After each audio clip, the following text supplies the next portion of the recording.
Hello, hello, hello. Welcome to Mini Masterclass Mondays. I am Marla Renee Stewart. I don't have a fancy intro quite yet, but I swear I'm going to have one. I swear it's gonna happen one of these days. But today for our mini masterclass, I just really wanted to discuss the differences between having a nonprofit, having a sole proprietorship, or having an LLC. So when you are getting into the sexuality education, sexology, anything in the adult brand, you have an adult brand or adult business that you want to promote because you are an entrepreneur and you are doing all the things, this is the time to make that happen for yourself. And one of the things that when you're getting into business, they're going to ask you about your structure and what you want. So this is where you really need to dig down and think like, hey, what is it actually is the best structure for what I'm going to do? I am always going to default to LLC because I like LLC. So I'll talk about that last. But sometimes when we get into this industry, we're like, oh, hey, maybe let's get some grants, or maybe let's think about money in this way, or I want a nonprofit because, maybe I want a board to oversee what I'm doing. And, maybe I want to make decisions, sort of in a democracy or, democratizational, is that even a word, way. It's a way for you to understand it and see it as, hey, maybe it's a bigger part of a larger picture. And maybe there are federal grants and things that you can get that you would like to do. So typically, if you are running an organization that is focused around like epidemics, such as HIV, or maybe you're talking about cancer and sexuality or something along those lines, or something that has to do with health, those are really great ways. That's a really great reason to get into a nonprofit or identify yourself as a nonprofit. The only thing about having a nonprofit is, again, you have to think about those pros and cons, right? And the pros are really great, right? So one of the pros about being a nonprofit is that you get you're tax exempt, right? You can apply for a 501c3, so you do not have to pay federal income taxes. And of course, any kind of income you receive is going to be tax deductible. In addition, there's those funding opportunities. So you're going to be eligible for those grants, other funding sources, which are usually unavailable for for-profit businesses. And then with your nonprofit, of course, it's a mission-driven focus, right?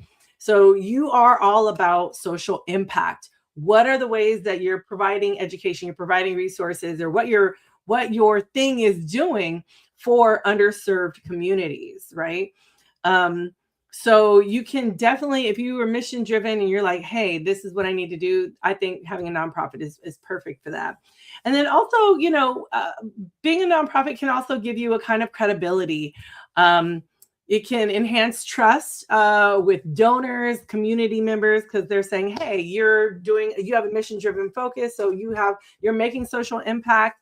And we know that you're doing work for good, right? So there's some kind of credibility with that. And sorry, I'm gonna look at some of my little notes over here. Make sure I didn't miss anything. Some of the things that are another pro is that you are, as your board is going to be fiscally responsible. So, that's a board that you can trust with your finances. And when thinking about a nonprofit, you can decide where your position is, where you want to be, right? You can be the executive director, but you don't have to be. You can be, the chief operating officer or a CFO or some kind of other maybe executive entity, or maybe you just want to be an organizer in that nonprofit. You're like, I have the nonprofit, but I actually don't want to run it. And that's perfectly okay too, right? So seeing where you are in that is great. And you can apply for an unlimited amount of grants. So when thinking about those funding opportunities, yes, not only are you eligible for those grants and other funding sources that are tax deductible, You can apply for as many as you like. So you have the ability to do that. And every dollar, of course, comes as a tax write-off for you. Now, when thinking about the cons, again, the cons are cons, is that there are strict regulations, right? So you're going to have to comply to the state and federal requirements, including regular reporting, restrictions on your political activities. So you can't be vouching for somebody in particular. You're here to serve community only. You can tell people to vote, but you can't tell people who to vote for. You know what I mean?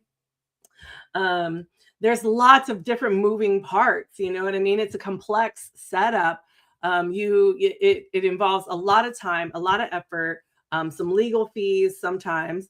There's the audits, the reports, any kind of board transitions, all of those things are going to be part of that complex sort of setup and ongoing establishment of nonprofits. And ultimately, one of the cons is that you are not in charge because your board is in charge, right? You have limited control. There's a board of directors that's going to govern the organization, how you're going to run it, and it can really dilute the founder's control. So if you're like, I want this vision to be all mine, well, it's not going to be all mine. It's going to be, it's not going to be great for you if you're thinking like you wanted more control. Okay. So again, your board of directors is going to govern all of that. In addition, there are some profit restrictions. Your revenue must be reinvested into the mission, limiting personal financial gain, right? So a lot of times when people are donating to you, they want to know, what is that donation for? When you're getting a grant, they want to know, hey, what are those dollars? Where is that money going to? How is that, helping community, right? And so they're wanting to know, hey, your money was reinvested into this mission. This is where it is, and this is what it looks like. Okay. You also have to understand that everything is going to be public facing. Okay. So that means all of your board of directors is going to be public facing, all of your staff, everybody usually is public facing, meaning that's going to be in reports and that the public has access to it. Remember, you're doing this for social impact. So it's going to have that access to it. And honestly, one of the cons here is if you are in our industry, getting money for anything sex positive is going to be difficult. It's going to be very, very challenging. So it's not going to be, it's one of those things that like, people are like, why don't you guys go for, when they think about like,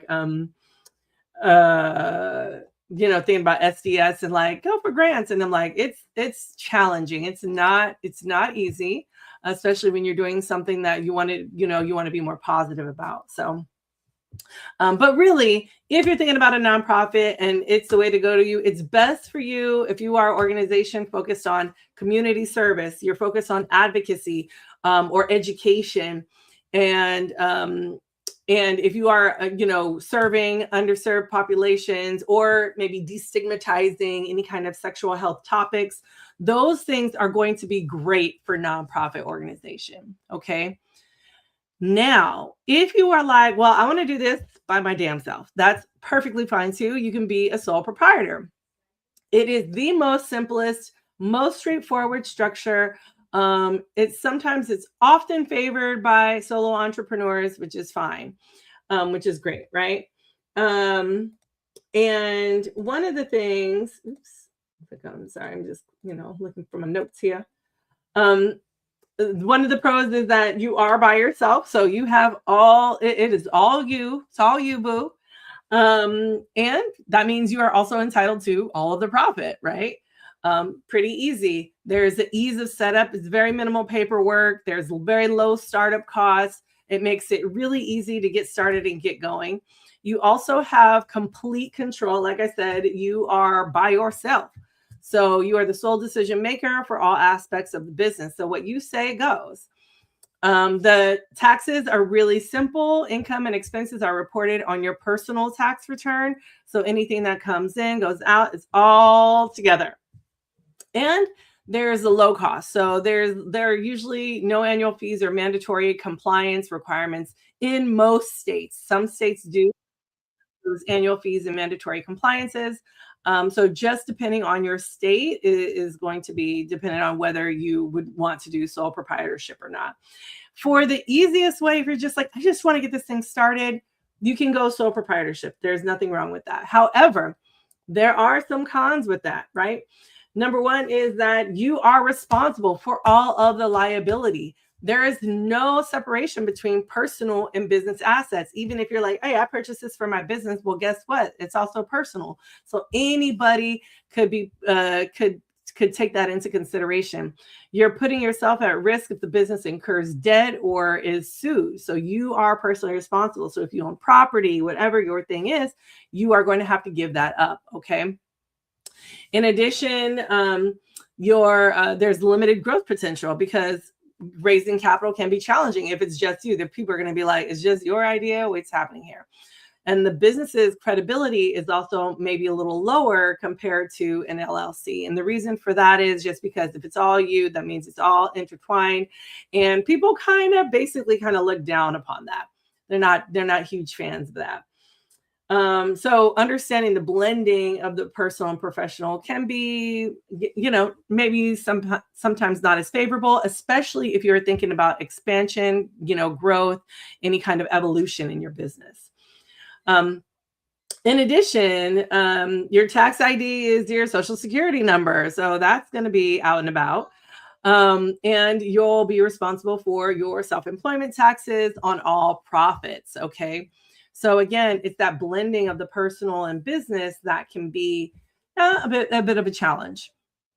So with that said, what I am a fan of is the LLC. And I think LLCs are number one. I think if you're going to go into business, you're thinking about going into business, you're like, I'm on the cusp of doing this kind of business, LLC is the way to go. And a lot of times it's the most popular choice for small businesses because it combines that liability protection with operational flexibility, right? It can be you, but it could also be other people. You can employ people, you can expand, grow. It leaves room for that. So yeah, that's part of the pros, right? Limited liability protection. As the owner, your personal assets are protected from business debts and lawsuits. So if someone sues you or if you're in debt for any reason, they cannot come after you, okay? They can only go after the business assets. There's also some, excuse me, speaking all fast. Excuse me. There's also some tax flexibility, right? LLCs can choose to be taxed as a sole proprietorship, partnership, or corporation, just depending on the what type of LLC that you have, right? SDS is for us is a partnership.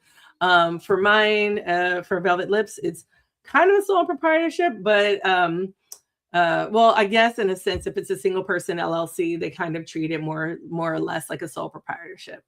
But if you have more than one employee, then that's when you're going to go into the limited liability, corporation.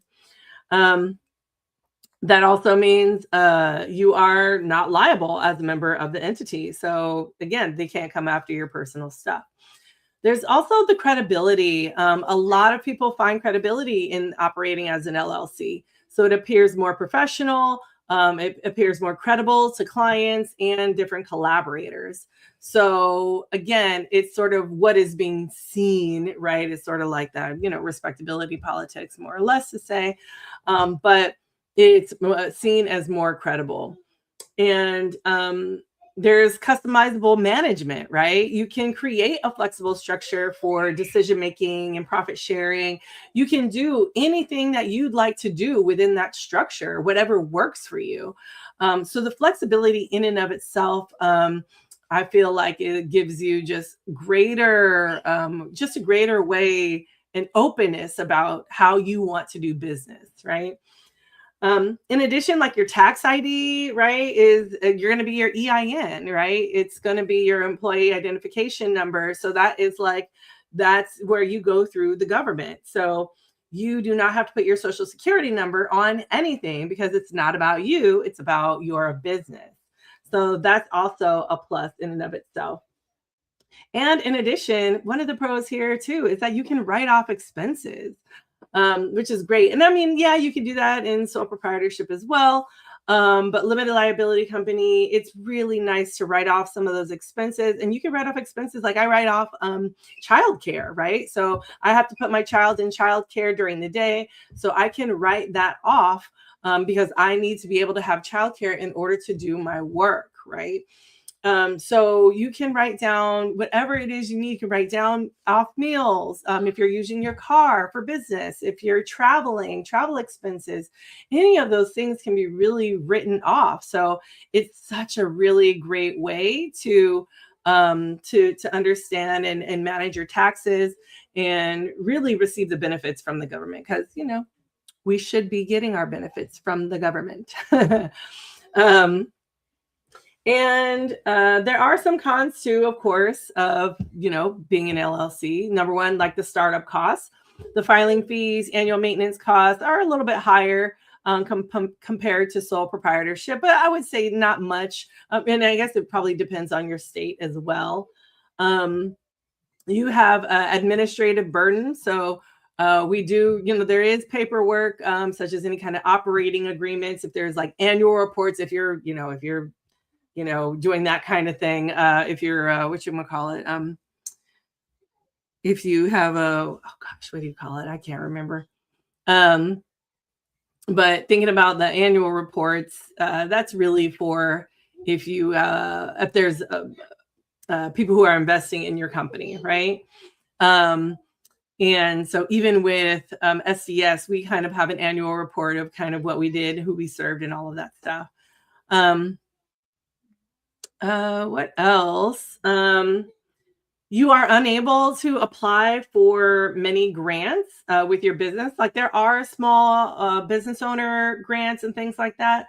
But if you're trying to get like federal government grants, those are a little bit difficult to come by. However, what's really great about having an LLC is that if you have a fiscal sponsor, that's great, because the fiscal sponsor, thank you so much. Yes, publicly traded.